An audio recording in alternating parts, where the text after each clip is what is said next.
네, 금융감독원은 해외 투자 관련 거래 대금이 많은 키움증권과 토스증권을 대상으로 해외 투자 영업 현장 점검에 나섰습니다. 대통령실은 7개 수출 대기업 관계자들을 불러 달러 수요 현황을 직접 챙겼죠. 정부가 치솟는 원달러 환율을 안정시키기 위해 강압적인 수단까지 동원하는 느낌입니다. 그만큼 환율 상승의 부작용이 크다는 게 정부 우려인데 정부 대책이 통할지 두 분과 얘기 나눠보겠습니다. 주원 현대경제연구원 연구본부장 허준영 서강대 경제학부 교수 나오셨습니다. 어서 오세요. 안녕하십니까. 반갑습니다. 네. 자, 정말 환율 안정 대책이 기획재정부, 금융감독원, 대통령실까지 총동원되고 있는 느낌입니다. 대통령실도 직접 기업 관계자 불렀고요. 기획재정부 외환 건전성 규제를 완화했는데 주원 본부장님 정말 정부가 좀 너무 다급해 보이는 것 같은 느낌이 들어요. 근데 이제 반면에 이렇게 생각해 볼 수는 있죠. 이렇게 환율이 치솟는데 정부가 아무것도 안 하고 있으면 오히려 더 비난을 받는 상황이라 예. 정부가 취할 수 있는 액션은 분명히 취해야 되는 것 같고요. 예. 일단은 기재부 쪽은 이제 환율 수급에 좀 방점을 맞췄던 그런 대책들을 많이 내놨던 것 같아요. 네. 근데 이게 지금 환율이 또 다시 오르더라고요. 아침에 좀 빠지더니. 이런 대책을 지금 쏟아내고 있는데도 그게 이제 우리 간간히 그동안에 이제 대책이 나왔었잖아요. 네. 항상 그랬다. 대책이 나왔을 때는 조금 안정되다가 예. 또 며칠 지나면 또 올라가고. 네. 그래서 이게 뭐 그렇다고 또 말씀드리지만 정부가 아무것도 안 하고 손 놓고 있는 것도 그것도 나쁜 거기 때문에 네. 그래도 이런 거라도 계속 어떻게 일종의 구두 개입이거든요. 이것도 예. 이거 이런 식으로라도 해야 되지 않을까 생각이 됩니다. 이 대통령실에서 7개 수출 대기업 관계자들 아마 재무 책임자들이었을 것 같은데 불러서 뭔가 필요한 달러가 언제고 뭐 가지고 있는 게 얼마인지 이런 걸 점검했다는데 그 좀 효과가 있을까요? 그럼 어떤 걸 좀 집중적으로 봤을까요? 근데 이제 기업들이 외국에서 달러를 벌어들이는 우리나라 수출 대기업이 있는데 예. 이 기업들이 예전 같으면 달러로 돈을 번 다음에 우리나라로 원화로 다시 바꿔서 우리나라에서 이제 갖고 있거나 그거 예. 가지고 뭐 운전 자금이나 뭐 투자를 하거나 이런 식으로 했는데 지금 문제는 뭐냐면 이런 기업들 지금 수출 대기업들에서 잘 되고 있는 기업들이 어떤 기업들이냐면 당장 내년부터 대미 투자 들어가야 될 기업들입니다. 투자도 많이 해야 네, 될 그러면 기업들. 이제 그런 기업들은 이렇게 생각할 수 있죠. 물론 대미 투자는 아마 시청자분들도 아시겠지만 정부가 하는 투자입니다. 그럼 네. 200억 달러씩 내년에 정부가 투자를 하는데 기업들은 달러가 왜 필요할까라고 생각을 할 수 있는데 예. 사실 정부가 그 200억 달러를 다 못할 경우가 생길 수 있거든요. 네. 그럴 경우에는 기업들이 자기들이 갖고 있는 달러 혹은 달러를 그 당시에 바꿔서 투자를 해야 될 가능성도 네. 분명히 있습니다. 네. 그렇게 봤을 때 기업들은 요걸 이제 준비하고 있는 것 같고요. 네. 그러면 이제 왜 달러를 안 바꾸고 갖고 있느냐? 향후에 달러가 더 비싸질 가능성이 있기 때문에 네. 지금 괜히 원화로 바꿨다가 나중에 달러로 다시 바꾸느니 네. 달러 갖고 있다가 필요할 때 쓰자라는 생각으로 일종의 네. 통장에 넣어놓고 있는 상황이거든요. 예. 그렇게 봤을 때는 달러가 지금 그 통장에서 나와줘야지 조금 달러가 풀리고 네. 그래야지 이제 원화의 지금 하락 압력 같은 것들이 조금 막아질 수 있는데 그것들이 이제 창구 지도를 어떻게 보면 정부에서 하고 있는 거죠. 네.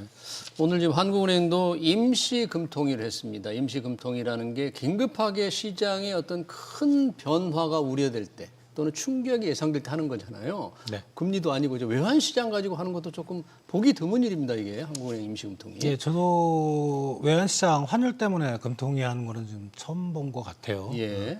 그렇지만 이제 역시 뭔가를 해야 된다. 한국은행 입장에서도. 예. 한국은행이 통화 정책이 사실 뭐 한국은행의 기본적인 정책이지만 예. 그래도 계속 이렇게 환율이 불안한데 한국은행이 아무것도 안 한다. 이것도 또 문제가 있거든요. 네. 다만 임시 금통위에서 뭐 어떤 결과가 나오든 또는 예. 어떤 대안을 마련하든 외환시장에 큰 영향은 못 미치죠. 예, 그건 누가 생각해봐도. 예. 그러나 보여줘야 된다. 예. 한국은행이 아무것도 안 하고 있으면 그것도 역시 비난의 대상이기 때문에 그래서 지금 관련된 이제 많은 금융당국 그다음에 통화정책 당국 그 기관들이 예. 상당히 좀 곤혹스러워요. 뭔가를 해야 되겠는데 네. 확실한 대책은 없고 그런 상황으로 보시면 될 것 같습니다. 지금 증권회사들에 대해서도 워낙에 우리 성학개미들 해외 주식 투자를 많이 하니까 증권사들이 과도하게 개인들에 대해서 해외 주식 투자 더 많이 하도록 좀 뭐 뭐 과도한 마케팅을 하지 못하고 있나 현장 점검에 직접 나서니까 증권회사들도 조금 긴장하고 있는 것 같은데 그럼에도 불구하고 지금 뭐 정부 부처 전방위적으로 나오는데 시장은 현재만 보면 환율 좀 꼼짝도 안 한다고 봐야 되는 거 아니에요 지금 문제? 네, 맞습니다. 아까 주원 본부장 말씀처럼 정부에서 정책이 나오면 약간 눌려졌다가 그게 뭐 하루 혹은 예. 반나절 지나면 다시 올라가고 예. 눌려졌다가 올라가고 이것이 지금 반복되고 있는 거고요. 그러면 결국은 기조적으로 올라가려고 하는 힘, 즉 원화 약세의 힘이 작용하고 있는 것 같고요. 예. 그 부분이 결국은 지금 원화에 대한 수요가 부족한 부분이 근원적인 거고 예. 달러에 대한 수요가 너무 많은 부분이 근원적인 부분인 것 같습니다. 그러면 결국 여기에 대한 근원적인 대책이라고 하는 건 원화에 대한 수요를 그럼 어떻게 만들 수 있을 것이냐. 그게 이제 근원적인 주원 본부장님 말씀처럼 어려운 일인 거죠. 정책적으로. 예, 그러네요. 지금 그래서 환율 대책이 뭐 이것만이 아니고 얼마 전에 계속 지금도 논란이 되고 있는데 국민연금 기금의 해외 투자 관련돼서 뭐 전략적 환해지를 연장했다. 그리고 국민연금 필요한 달러를 넣는데 한국은행과 외환스와프도 연장했다. 이런 거는 상당히 외환시장 수요 공급을 조절하는 데 좀 도움이 되지 않습니까, 이건? 그게 이제 두 가지를 말씀드리는데 네. 첫 번째는 이제 그게 정부가 그런 조치를 하는 게 이제 예. 국민연금 이제 보건복지부 관할이니까 예. 그쪽에서 할 수가 있는 부분인데 왜냐하면 국민연금은 이 외화가 나갔다 들어오는 게 규모가 너무 큽니다. 예. 근데 우리 서울 외환시장은 우리가 경제 규모가 뭐 10위권, 뭐 12위권 하지만 예. 외환시장 그 출입구가 너무 작아요. 그 말씀은 큰 외화가 한번 확 나가버리면 환율이 그냥 오버슈팅을 해버린 경향이 있어요. 예. 그래서 이제 요번에 뭐 한국은행하고 외환스와프 연장하는 것도 그런 오버슈팅을 좀 막기 위한 그러니까 외환보유고에서 빌리고 대신 외환시장을 안 거치고 나가는. 네. 그래서 저는 상당히 좀 일리가 있다 생각하고 근데 이거를 잘 그 정부에서 외환스와프 연장이라든가 국민연금의 전략적 환해지를 잘 설명을 했었어야 되는데 네. 이게 마치 그러니까 국민들이 생각하기엔 그런 거죠. 국민연금을 동원해서 외환 환율을 잡겠다. 그러니까요. 절대 그게 아니거든요. 제가 보기에는. 소방수로 예. 투입하겠다. 뭐 이런 거로 지금 그러니까 그거를 처음에 설명할 때 잘 설명했어야 되는데 첫 단추를 잘못 끼니까 네. 계속 지금 이게 정부도 좀 난감한 거예요. 네. 그러니까 네. 국민들은 잘 모르죠. 이게 예. 뭐 외환스와프가 뭔지, 네. 어떤 효과가 있는지, 환해지가 뭔지 예. 잘 모르잖아요. 그러니까 국민연금이라는 단어 자체만 들어가니까 예. 국민이 생각하기에 내가 나중에 받을 돈을 지금 외환시장 안정에 투입해? 예. 이렇게 오해를 하시는 거예요. 그런 이거는 걱정 안 해도 될까요? 그런 건 아닙니까? 저는 아닙니다. 수익률 훼손은 안 왜냐하면 돼? 환해지나 외환스와프는 예. 결국 나중에는 다시 원위치로 우리가 나갔다 하면 다시 들어와야 되는 부분이거든요. 예. 그래서 국민연금 그것 때문에 국민연금이 크게 손실을 받는다. 이거는 아니라고 생각합니다. 그래요. 혹시 그 부분은 우리 허 교수님도 동의하십니까? 네, 혹시? 동의하고요. 네. 그리고 얼마 전에 이창용 총재께서 한국은행 총재께서 하셨던 말씀이 저는 되게 기억에 남는데 네. 저희는 기본적으로 정책의 결정 과정은 투명한 게 좋다고 생각하잖아요. 예. 근데 이제 국민연금의 이 전략적 환해지나 이런 것들은 좀 덜 투명할 필요가 있다라는 말씀에 취지를 하셨어요. 왜 덜 투명할 필요가 있다는 해외 거예요? 투자자, 외국 투자자들이 그 룰을 다 알고 있다라는 거예요. 언제 환해지가 들어오고 이런 예. 것들을 다 알고 있으니까 그거에 맞춰서 이들이 포지션을 조정을 하고 예. 심지어 외국 투자자들이 뭐까지 알고 있냐면 국내에 보건복지부랑 기재부랑 여러 부서 사이에 알력 관계까지도 다 파악하고 알고 있다. 있고. 그러면 결국은 이런 것들을 이용해서 예. 국내 투자를 하고 있기 때문에 어떻게 보면 우리나라에서 이렇게 쓰는 정책 처방들이 조금 덜 약발을 받을 수 있는 부분도 분명히 있는 것이죠. 예. 그런 측면에서 투명성 얘기 말씀드립니다. 어찌됐든 국민연금이 외환시장을 안정시키는 뭐 구원투수라든지 소방수로 투입된 건 아니고 그 수익률 훼손까지는 갈지 않는다는 게 이제 생각하니까 그럼에도 불구하고 왜 국민연금을 동원하는 거야 하는 의구심과 불안감을 좀 가지고 있는 것 같아요. 좀 더 정부가 소상하게 설명을 할 필요가 있을 것 같습니다. 지금 외환시장 이 정도 수준 달러당 1,480원 언저리라 그러면 예전 기준으로 본다면 이게 거의 외환위기, 금융위기급 수준인데 지금 그런 분위기는 아닌 거죠. 환율이 이렇게 올라와도. 예, 그러니까 뭐 금융위기 때 1,480원대 네. 한번 찍었고 네. 그 더 올라가면 이제 외환위기 때 제가 이제 금융회사 이제 그때 주식했을 때가 예. 우리 원달러 환율이 700원, 800원에서 2,000원까지 올라가는 걸 봤으니까. 네. 근데 그때의 분위기는 아니에요. 그죠? 괜찮아요. 분명히 아니고. 예. 근데 이제 뭐라 그럴까요? 그 우리 국민들이 외환위기에 대한 트라우마가 있습니다. 네. 사실은 그때 외환위기 때 환율이 올라갔다는 건 외환 보유고가 엄청나게 줄고 우리가 구제금융을 신청하고 국가 부도였잖아요. 그랬기 때문에 올라가는 거지. 지금 우리가 그런 상황은 아닌데. 예. 그러면 이제 왜 우리 국민들도 이제 똑똑합니다 요새 뭐 SNS에 뭐 이런 경제 관련 네. 뉴스들도 많고요 코너도 많기 때문에 그래서 그 정도까지는 아니라고 생각하지만 네. 이게 우리 국민들의 잠재 의식 속에는 예, 그리고 특히 이제 그 기업을 경영하시는 분들 같은 경우는 무조건 지금 달러를 사놔라. 달러를 확보하라. 대표님이 예, 왜냐하면 그분들은 외환위기를 경험을 했었어요. 예. 예. 그런 트라우마라고 생각이 되고요. 예. 그럼 반대로 뭐 일본도 그 내부 사정에 뭐 찬반이 있긴 하지만 일본은 고환율을 즐기는 것 같다는 생각이 좀 들거든요. 일본은요. 예. 오. 그게 이제 어떻게 보면은 우리는 왜 즐기지 못할까? 예. 근데 이제 그 뭐라 그럴까? 그 한원 총재님이 그런 말씀하셨거든요. 이 고환율은 경기 양극화를 초래한다. 양극화를 심화시킨다. 수출 기업들은 떼돈 벌지만 예. 수입 기업들은 이제 손해를 엄청 보고 네. 그게 수출과 그다음에 어떻게 보면 수입 기업은 내수 기업이잖아요. 예. 수출 경기와 내수 경기가 양극화가 되고 예. 결국은 사회 양극화로 이어진다고 말씀하셨는데 예.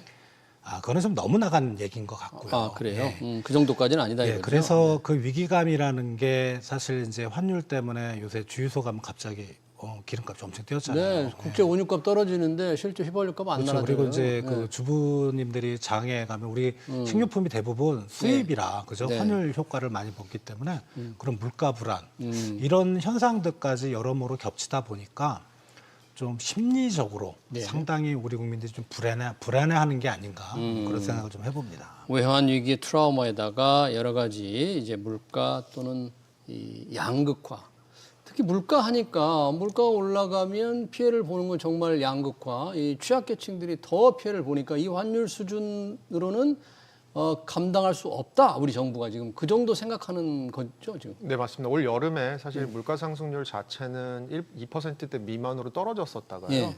지금 다시 2.4%까지 올라와 있는 상황이고 네. 한국은행이 갖고 있는 물가 목표는 1년에 전년 동월 대비 한 2% 정도로 생각하는 물가가 예. 안정적인 물가 상승률이라고 보는데 네. 지금 물가가 낮아졌다가 다시 올라가고 있고요. 근데 사실 저는 지금 이거 일종의 고속도로로 비유하면 네. 시점 단속 보여드린 거고요. 물가가 지금 2.4%라는 건 시점 단속인 거고요. 예. 사실 소비자들이나 지금 시청자분들이 느끼시는 물가는 구간 단속일 가능성이 큽니다. 2022년부터 누적된 물가를 지속적으로 올라온 거니까. 보고 계신 걸 테니까 그렇게 예. 보면 사실 고물가 상황이 지속되는 것 같고요. 예. 아까 주원 본부장님 말씀해 주신 거에 제가 약간만 첨언을 드리면 호주는 네.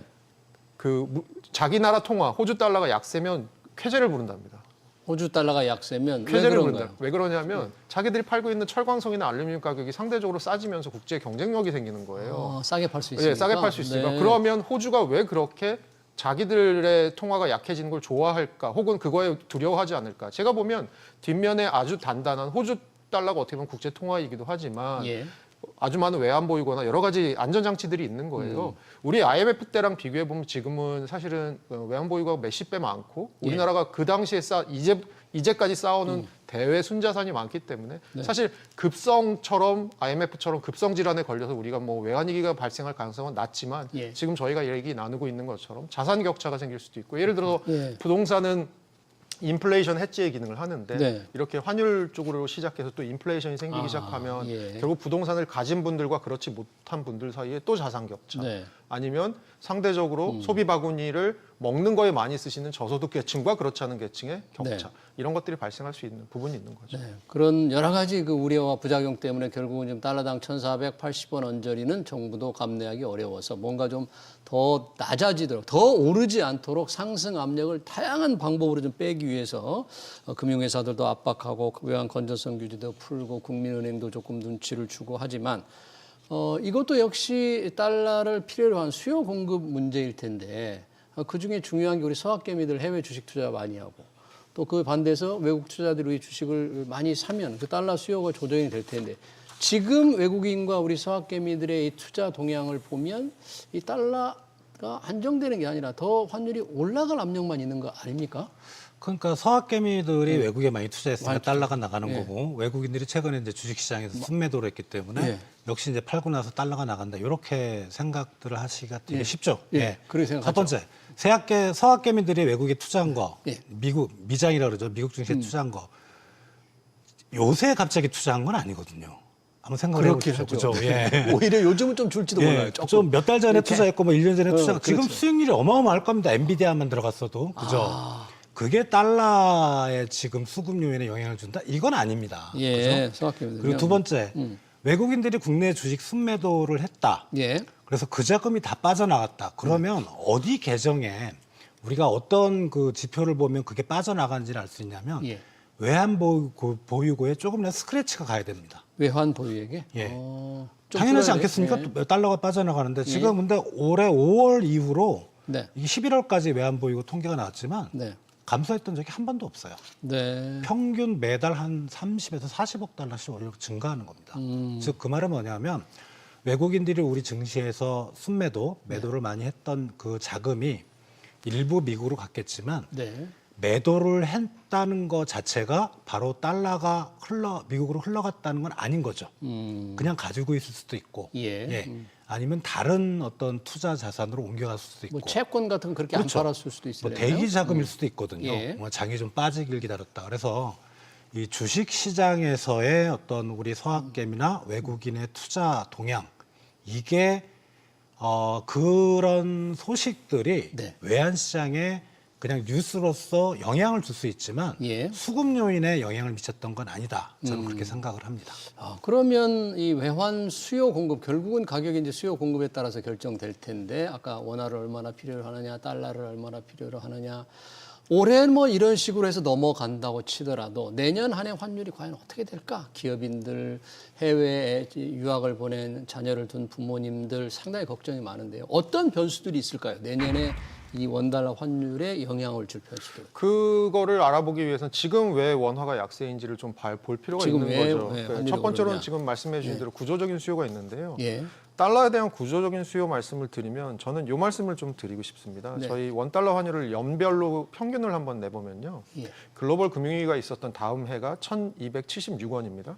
1276원이 2009년입니다. 그게 2009년. 글로벌 금융위기 바로 다음 해입니다. 네. 꽤 높았습니다. 네. 그러다가 계속 1,200원대 밑에 있다가 이게 1,200원대로 다시 올라오는 게 2022년입니다. 2022년에 이게 1,292원까지 올라옵니다. 평균 네. 환율이. 근데 2022년 이후로는 계속 올라가요. 1,300원, 그러네요. 1,360원, 올해 지금 1,418원 이렇거든요. 예. 그럼 왜 이렇게 구조적으로 환율이 올라가는 부분이 있느냐라고 예. 생각해 보면 요거는 대미 투자입니다. 대미 미국 투자. 왜냐하면 2022년은 바이든 행정부 2년 차고 예. 잘 아시다시피 바이든 행정부 때 우리나라가 대미 투자 가장 많이 한 미국 이외의 국가잖아요. 그러니까 달러 수요가 구조적으로 지금 생기는 부분이 있습니다. 이 얘기를 기업들의 왜 대미 투자. 네, 맞습니다. 왜 그러냐? 내년부터 우리나라 대미 투자 본격적으로 또 200억 달러씩 들어가잖아요. 예. 구조적인 달러 수요가 생깁니다. 요거는 아마 원화의 약세의 지속 요인이 될 가능성이 내년에도 크고요. 정부 200억 달러. 200억 거기에다가 또 기업들 별도로 투자하는 것도 굉장히 별도로 많을 수 투자해야 있잖아요. 되는 부분이 있죠. 네. 그리고 그런 부분은 이제 구조적으로 예. 원화의 약세 요인이고요. 네. 그리고 한편으로는 원화가 그나마 숨통을 좀 틀 수 있는 요인을 제가 2개 정도 뽑자면 그래도 연준이 속도의 차이는 지금 견해차가 있지만 금리를 좀 내리는 방향으로 갈 테니까 예. 그렇게 되면 달러가 좀 약세가 되면서 조금 원화 약세가 풀리지 않을까라는 부분 하나와 예. 최근 들어서 우리가 원화가 약세인 이유 중에 하나가 엔화가 약세인 거에 동조화돼서 물려 들어가는 부분인데 예. 그런 부분에 있어서 오늘도 일본은행이 네. 금리를 0.25 올렸듯이 향후에 일본의 지금 인플레이션 상황 그리고 예. 일본도 인플레이션이 높고 환율이 너무 지금 엔화가 약세다 보니까 수입 물가가 비싸집니다. 네. 근데 일본은 어떤 나라죠?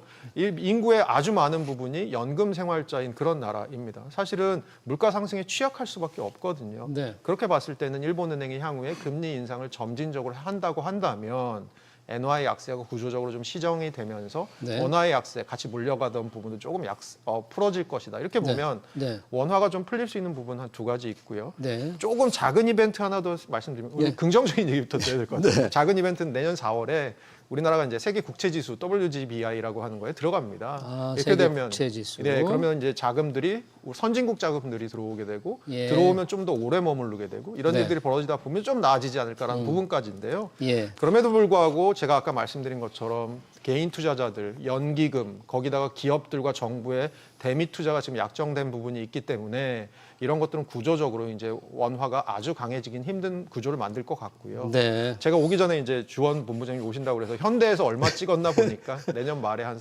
1,400원대 초반을 찍으셨더라고요. 현대경주원의 원달러 경제는 원달러 환율 전망치가 네, 그리고 제가 글로벌 IB들을 보니까 1,410원에서 지금 20원 사이를 대부분 찍고 있다. 그럼 그렇게 보면 지금보다는 점진적으로 좀 낮아질 거다라는 거죠. 여러 가지 말씀을 해주셨는데 구조적으로 대미 투자 수요를 해서 달러를 필요로 하니까 원달러 환율 상승 압력. 반면에 미국이 금리를 낮춰서 달러가 떨어지고 일본이 금리를 올려서 엔화가 올라가는 것 이런 요인이 작용하면 환율 하락 압력인데 누가 힘이 세냐? 현재로서는 조금 안정되는 쪽 힘이 세다. 그래서 현대경제연구원도 1,400 얼마로 전망을 하세요? 1,400원대 초반인데요. 1,400원대 초반? 근데 그게 이제 내년 말쯤이라면 이제 그런 식으로. 근데 아이비들도 보면 말씀하셨던 대로 1,400원 정도, 1,410원 그 정도 내년 연말 보고 예. 가장 높게 보는 데가 내년 연말에 1,490원. 지금하고 비슷하게. 네, 지금 90원. 그리고 가장 낮게 보는 데가 한 1,290원까지도 보더라고요. 1,290원까지. 네. 그러니까 이거는 컨센서스가 시장에 있는 건데 예. 내년 전망과 관련해서 이제 허준인 교수님은 약간 긴 호흡에서 예. 말씀하셨고 제가 우려되는 부분은 내년 1분기입니다. 왜요? 1분기? 1월 경상수지는 항상 12월에 비해서 흑자 규모가 확 줄거나 예. 마이너스가 나오는 경우가 많습니다. 1월에는요. 예, 그게 교육 구조상에 항상 이제 그럴 수밖에 없는. 그리고 이제 3월이나 4월쯤 되면은 예. 이게 많은 글로벌 기업들이 회계 연도가 끝나는 게 12월이 아니고 그때거든요. 예. 그럼 본국으로 송금 수요가 있습니다. 또 달러를 예. 보내는구나. 근데 사실 예. 그건 이제 뭐 1월 경상수지 만약에 뭐 적자가 났다고 예. 치고 뭐 3, 4월에 돈이 빠져나갔다 치더라도 시간이 지나면 다시 돌아오거든요. 네, 하지만 별로 문제가 없는데 시장에서는 이걸 심각하게 볼 수가 있어요. 충격으로 받아들일 수 있다. 그래서 지금 내년 1분기가 어떻게 보면 가장 불안할 타이밍이 아닌가 저는 1,500원 돌파도 또 이루어진다면 가능할 수도 그때 있다. 가능할 예, 수도 있다. 그렇게 생각을 합니다. 예, 단기적으로는 1분기 환율이 불안해서 더 올라갈 수 있지만 1년 전체로 본다면 지금보다는 좀 떨어지는 떨어지는 쪽에 게, 전반적인 맞습니다. 종합 전망치의 평균이 되겠네요. 네, 맞습니다. 그럼에도 불구하고 정말 단기적으로 정말 그럴까? 지금 원달러 원이 1,480원까지 올라오는 때에도 많은 전문가들이 뭐 이렇게까지 올라오라고 생각을 못했기 때문에 또 내년에 어떤 일이 벌어질지 좀 궁금합니다. 그 환율 얘기하면서 일본의 아까 금리 인상에 따라서 엔화가 올라갈 거다는 전 말씀을 해주셨는데 일본이 오랜만에 지금 오늘 금리를 인상했습니다. 지금 0.75%가 됐는데 이게 뭐 30년 만에 가장 높은 수준이에요? 네, 95년이 마지막이었습니다. 0.5가 넘었던 게 95년이 마지막이고요. 예. 그 이후에 지금 30년 만에 최고 수준으로 간 그런 상황이고요. 예.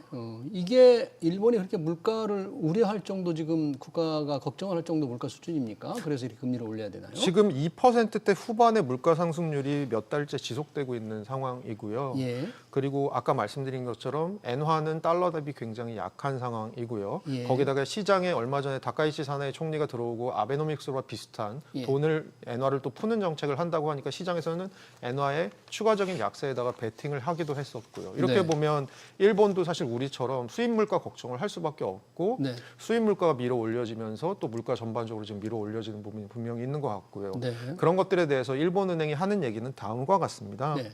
향후에 일본은 한동안은 인플레이션이 안 생겨서 문제였던 그런 나라잖아요. 나라죠. 그렇게 봤을 땐 향후에 물가가 2% 이상 수준에서 계속 안정적으로 물가 상승률이 나오면서 예. 저희 춘투라고 부르죠.